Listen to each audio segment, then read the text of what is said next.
आज देश को बांटा जा रहा है, देश को कमजोर किया जा रहा है, कमजोर किया जा रहा है। एक भाई को दूसरे भाई से लड़ाया जा रहा है, एक भाई दूसरे भाई को डरा रहा है, कमजोर लोगों को मारा जा रहा है, और पूरी की पूरी सरकार 2-3 लोगों के लिए, 2-3 पूंजीपतियों के लिए चलाई जा रही है।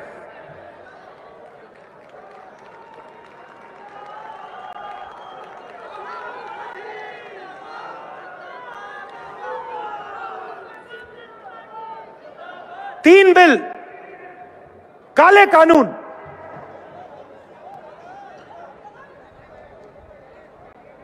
किसानों के खिलाफ, उनकी मदद करने के नहीं, उनको खत्म करने के लिए बनाए गए। पूरे देश के किसान खड़े हुए, एक साथ खड़े हुए, पीछे नहीं हटे। देखिए क्या शक्ति है उनमें, डरे नहीं, पीछे नहीं हटे। एक साल बाद प्रधानमंत्री कहते हैं, हाथ जोड़ के कहते हैं, गलती हो गई,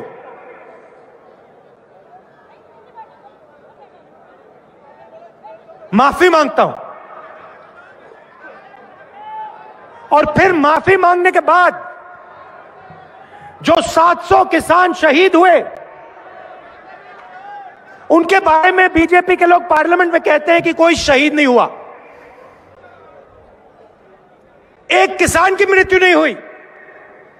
पंजाब की सरकार ने 400 किसानों को कंपनसेशन दिया। मैंने लिस्ट निकाल कर पार्लियामेंट में रख दी, कहा ये देखो, ये है पंजाब के 400 किसान, हरियाणा के 70 किसान, इनको आप कंपनसेशन दीजिए। कंपनसेशन तक नहीं दी। किसके लिए काम किया जा रहा था? भाइयों और बहनों, ये गलती नहीं थी, ये साजिश थी। किसके लिए किया जा रहा था? दो उद्योगपतियों के लिए, 2-3 उद्योगपतियों के लिए। हिंदुस्तान के हर एक किसान की आमदनी की मेहनत उनसे छीनी जा रही थी। कांग्रेस पार्टी खड़ी हुई, किसान खड़े हुए, बाकी विपक्ष के लोग खड़े हुए, इसीलिए प्रधानमंत्री ने माफी मांगी।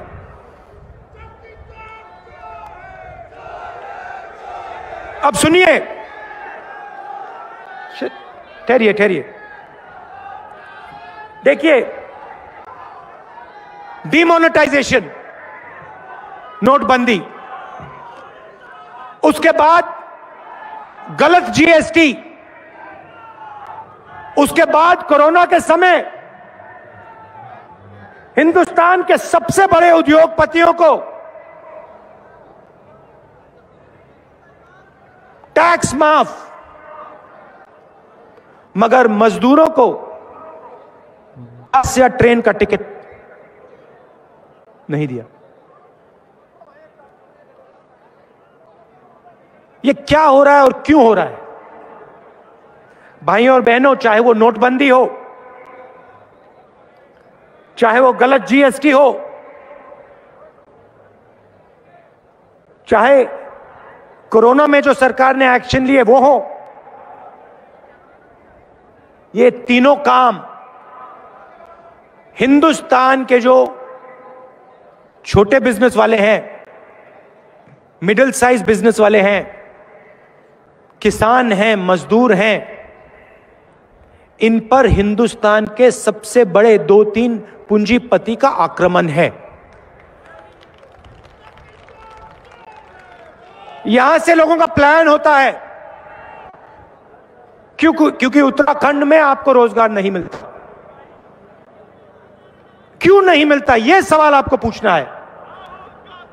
इसका कारण यह है कि जो आपको रोजगार दे सकते हैं, छोटे बिजनेस वाले, मिडिल साइज बिजनेस वाले, दुकानदार, उनको नरेंद्र मोदी जी की सरकार ने, बीजेपी की सरकार ने नष्ट कर दिया है, खत्म कर दिया है।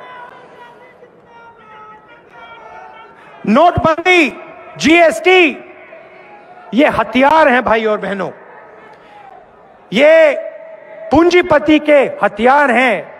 नरेंद्र मोदी जी इंप्लीमेंटर हैं, वो उनका है। और आप देख लेना, जब तक दिल्ली से बीजेपी की सरकार नहीं हटेगी, तब तक इस देश में युवाओं को रोजगार नहीं मिल सकता, चाहे कुछ भी हो जाए। पेट्रोल डीजल का दाम बढ़ता जाएगा, छोटे दुकानदार, मिडिल साइज और स्मॉल साइज बिजनेसेस बंद होते जाएंगे। एयरपोर्ट, पोर्ट्स, इंफ्रास्ट्रक्चर, सड़कें, माइंस, सब का सब उन्हीं 3-4 लोगों के हाथ में जाता जाएगा। और आप लिख के ले लो, ये देश अपने युवाओं को रोजगार नहीं दे पाएगा। तो एक तरफ आप देश को बांटते हो और दूसरी तरफ जो देश की आर्थिक शक्ति है,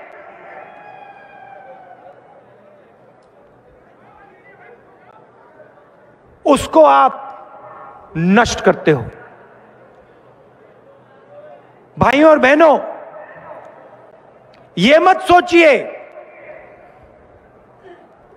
कि हिंदुस्तान मजबूत हो रहा है, गलतफहमी में मत रहिए।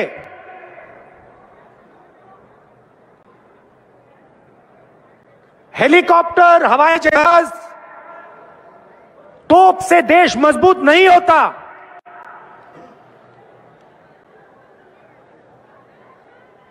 देश मजबूत जब होता है जब देश का नागरिक मजबूत होता है, जब देश की जनता बिना डरे,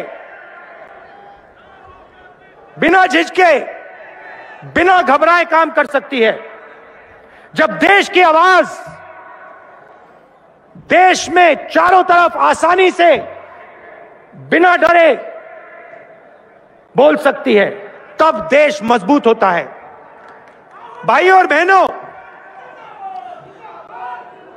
बांग्लादेश लड़ाई के समय देश मजबूत था, हमारे इंस्टीट्यूशंस मजबूत थे, सेना और सरकार के बीच में जबरदस्त रिश्ता था। सरकार सेना की सुनती थी, सेना सरकार की सुनती थी, एक दूसरे का आदर करती थी, कम्युनिकेशन था।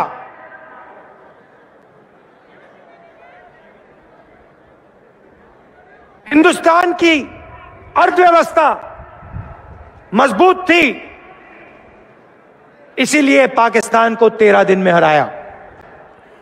आज वो हालत नहीं है। हमारे मीडिया वाले कुछ भी कह लें,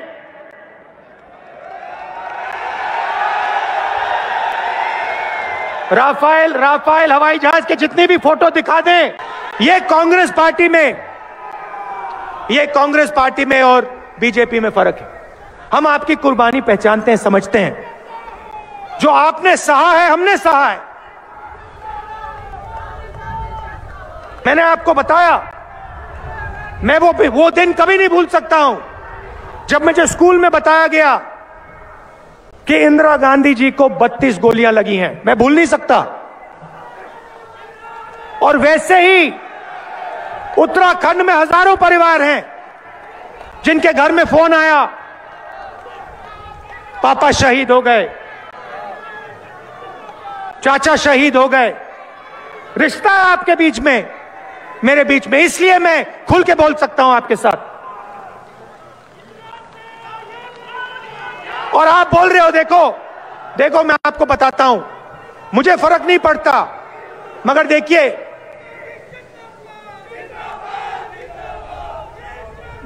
आपने इंदिरा जी का नाम लिया। आज फंक्शन हुआ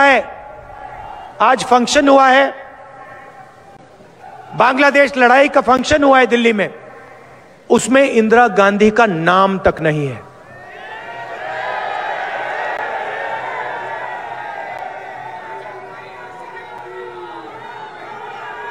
जिस महिला ने 32 गोली खाई, इस देश के लिए 32 गोली खाई, उनका नाम तक नहीं है, इनविटेशन में नाम तक नहीं है। क्योंकि सच्चाई से भाइयों और बहनों सरकार डरती है। मुझे कोई फर्क नहीं पड़ता नाम हो या ना हो,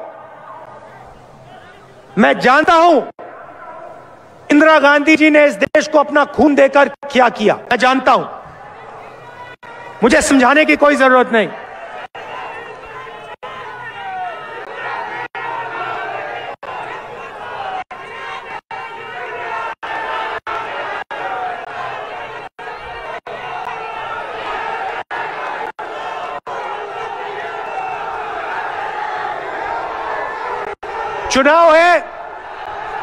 चुनाव है, मैं आपको दो तीन चीजें कहना चाहता हूं, आपके सामने सबसे बड़ी समस्या बेरोजगारी की है। आपके लोग यहां से पलायन करते हैं, बाकी प्रदेशों में जाते हैं, और आपकी दूसरी मुश्किल, दूसरी कठिनाई महंगाई।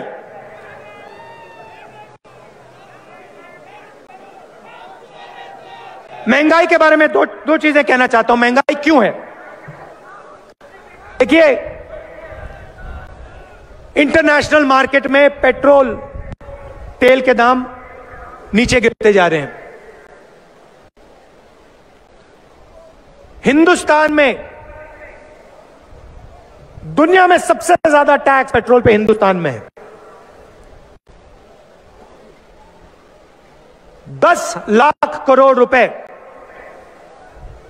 नरेंद्र मोदी जी ने आपसे छीनकर हिंदुस्तान के सबसे बड़े अरबपतियों का कर्जा माफ किया है।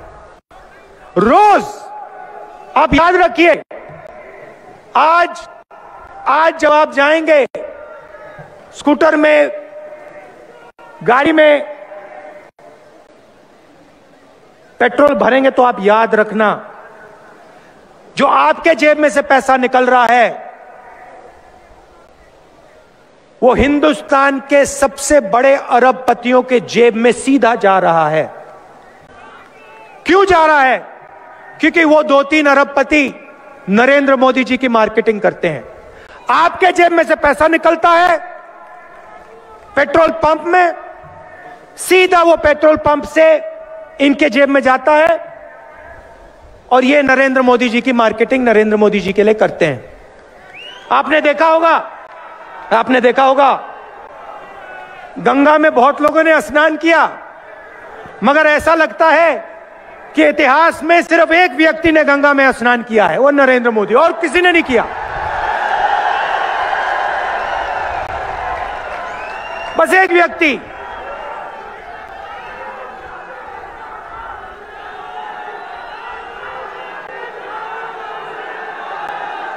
और कोई गंगा में स्नान नहीं करता। वहां पे भैया योगी जी को परमिशन नहीं दी, बाकी को छोड़ो, राजनाथ सिंह जी, योगी ना, आप लोग परे हो जाओ, इस साइड खड़े हो जाओ। नरेंद्र मोदी जी स्वयं एक ही हिंदुस्तानी है जो गंगा में स्नान कर सकता है। चलिए, रोजगार उत्तराखंड में जब आएगा, जब छोटे और मिडिल साइज बिजनेस वालों की मदद होगी, रोजगार जब आएगा जब किसानों की रक्षा होगी और किसानों को नई टेक्नोलॉजी का फायदा दिया जाएगा। 2-3 पूंजीपति को पूरा का पूरा धन देने से उत्तराखंड आगे नहीं जा सकता। और मैं आपको गारंटी देता हूं कि जब यहां कांग्रेस पार्टी की सरकार आएगी, किसानों की रक्षा होगी, उनकी पूरी मदद होगी। कानून बनाए जाएंगे तो उनके लिए बनाए जाएंगे, 2-3 पूंजीपति के लिए नहीं बनाए जाएंगे। और जो हमारे युवा हैं, जो स्मॉल एंड मीडियम बिजनेस वाले हैं, जो दुकानदार हैं, उनको सरकार पूरी सहायता देगी। और एक बार फिर आपके इस प्रदेश में रोजगार पैदा होना शुरू होगा। आप सब आए, दूर दूर से आए, इतने प्यार से आपने मेरी बात सुनी, इसके लिए मैं आपको दिल से धन्यवाद करता हूं। नमस्कार, जय हिंद। लेकिन मैं आपको सिर्फ ये अपील करने आया हूं कि अगर अभी तक आपने K24 news and entertainment channel को सब्सक्राइब नहीं किया तो प्लीज कर लीजिए। मैंने भी सब्सक्राइब किया है, और अगर अभी तक आपने नहीं किया फटाफट से करिए। टेढ़े मेढ़े रास्ते मगर सीधे सच्चे लोग, सियासत के गलियारे और दिलकश नजारे, देवभूमि उत्तराखंड की हर खबरें होने न देंगे आपको कमजोर। सच का आईना लिए हम हैं K24।